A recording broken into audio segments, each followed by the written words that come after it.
कि कई बार बच्चों को गलत तरीके से कोई झांसा देता है कि हम गोद दे देंगे, तो गलत तरीके से गोद देना भी अपराध है और गलत तरीके से गोद लेना भी अपराध है। तो ये एक मैं संदेश देना चाहती हूँ। दूसरा, 2016 से लेके अब तक हमने टोटल 22 अडॉप्शन दिए हैं, बच्चे गोद बता रही, ये मेरे लिए खुशी की बात है। हमारे लिए ये प्रोग्राम करना एक कार्यक्रम के रूप में नहीं था, क्योंकि ये हमारे लिए एक इमोशनल मोमेंट है।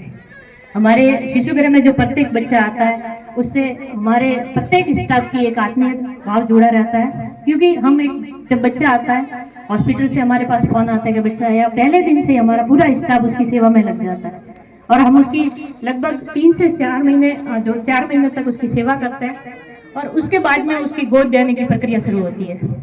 तो जब भी कोई ऐसे निसंतान माता पिता जो इन बच्चों को गोद लेने आते हैं, तो जब पहली बार वो बच्चे को देखते हैं तो उस समय उनका बड़ा ही इमोशनल मोमेंट होता है और हमारे लिए भी इमोशनल मोमेंट होता है। जब वो पेरेंट्स जो निसंतान है, जिन्होंने कई सालों से अपने बच्चों का वेट किया है और वो बच्चे को गोद में उठाते हैं, वो पहला क्षण भी देखने में अपने आप में बड़ा ही भावुक पल होता है।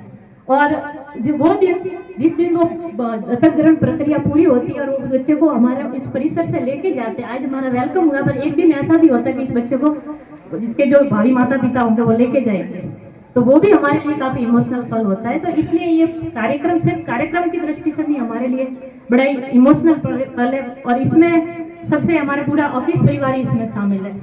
और मैं इस मौके पे, हमारा जो मकसद था अवेयरनेस कार्यक्रम का ये प्रोग्राम है, तो दत्तक ग्रहण के बारे में मैं बताना चाहूंगी कि 2016 में कारा जो केंद्र सरकार की है, सेंट्रल अडॉप्शन रिसोर्स एजेंसी, जिसका पोर्टल है, जो इच्छुक माता पिता जिनके निसंतान माता पिता होते हैं वो एक फॉर्म अप्लाई करते हैं, आवेदन ऑनलाइन अप्लाई करते हैं और उसके बाद में उनका जो वेटिंग पीरियड होता है वो लगभग 2 से 3 साल होता है।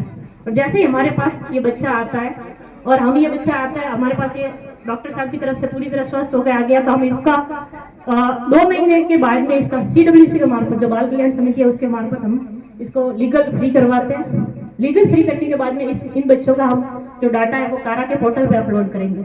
वो माता पिता जिन्होंने 2 साल पहले या 3 साल पहले फॉर्म भरा है, उनका और इन बच्चों का आपस में डाटा मैच होगा और वो जो भी इसको इन बच्चों को रिजर्व करेंगे वो माता पिता हमारे पास में लेने आते हैं। और उसके बाद में जो भी विधिक प्रक्रिया होती है उसमें मैं टीम बनती है, उसमें AD सर होते हैं, मैं होती हूँ और हमारी डॉक्टर साहब होते हैं शिशु रोग विशेषज्ञ।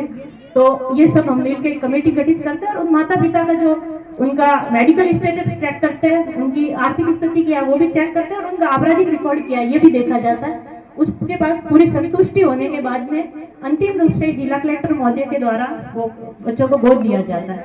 कलेक्टर सर के आदेश से गोद होता है और 2 साल तक इन बच्चों की निगरानी रहेगी। संबंधित एजेंसी जो होगी वो गोद लेने के बाद में भी इनकी 2 साल तक की मॉनिटरिंग करती रहेगी। मेरा ये बताने का मकसद ये है कि कई बार बच्चों को गलत तरीके से कोई झांसा देता है कि हम गोद दे देंगे, तो गलत तरीके से गोद देना भी अपराध है और गलत तरीके से गोद लेना भी अपराध है। तो ये एक मैं संदेश देना चाहती हूँ। दूसरा, 2016 से लेके अब तक हमने टोटल 22 अडॉप्शन दिए हैं, बच्चे गोद दिए हैं। हमारे शिशु गृह में बड़े चुपचाप तरीके से बच्चे आते हैं, कभी हमने कैंप ऐसा कार्यक्रम बहुत कम रखे। तो 2016 से अब तक टोटल हमने 22 बच्चे गोद दे चुके हैं। 5 बच्चे हमारे पास, ये 4 बच्चे आई और 1 बच्चा हमारे पास हॉस्पिटल में है, तो वो और हो जाएंगे। इसका कैंपेन का ये भी है कि बीच बीच में कुछ सारी ऐसी घटनाएं हुई जब बच्चे कुछ विषम परिस्थितियों में फेंके गए। एक उदाहरण के तौर पे बुद्धि में एक बच्चा फेंका था जो कुत्ते के मुंह से बचाया गया था, तो वो बड़ा ही विषम परिस्थितियों में मिला था। दूसरा, एक लाल पोल में बच्ची मिली थी और हाल ही में एक केस था कि धुमड़िया एक सीमेंट की बोरी में बच्चे को डाल के फेंका गया था। तो ऐसे किसी भी बच्चे को फेंकना जो कानूनी रूप से अपराध है, उसकी अपराध और उसके खिलाफ FIR भी दर्ज होती है।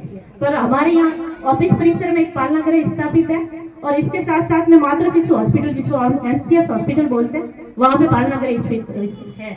तो उसमें अगर कोई बच्चों को चुपचाप छोड़ता है तो ना तो हम उनकी पहचान पूछते हैं कि कौन है, और ना उसके अगर पहचान पता भी है तो हम उसकी पहचान को गोपनीय रखते हैं और ना किसी प्रकार की कार्रवाई होती है। तो हमारा आप सभी के माध्यम से यही संदेश फैलाने का प्रयास है कि किसी भी बच्चे को, जो भले किसी भी कारण अनवांटेड बेबी हो, भले आर्थिक कारणों से, सामाजिक कारणों से, मेडिकल कारणों से, किसी भी कारण से अनचाहे बच्चे हैं, उनको फेंके नहीं, हमें दे, हमारा यही ध्येय वाक्य है।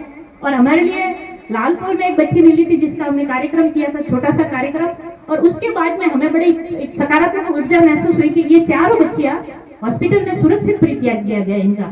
तो हमारे लिए ये भी बड़ी सुकून का एक है कि कहीं ना कहीं अवेयरनेस कार्यक्रम रहा। और इस इन बच्चों के संबंधित जो हमारा हॉस्पिटल से बड़ा ही सहयोग रहता है, डॉक्टर सर इन बच्चों की काफी सेवा रहती है, स्पेशली डॉक्टर मुकेश जी चौधरी और बाबूलाल जी का। और हमारे अंदर जो बच्चे हैं विधि से संघर्षरत बच्चे, तो उनका भी हमारा जिला शिक्षा विभाग से और पुलिस विभाग से भी काफी सहयोग रहता है। आप सब खुदा रहे, इसके लिए एक बार फिर से दिल से आभार।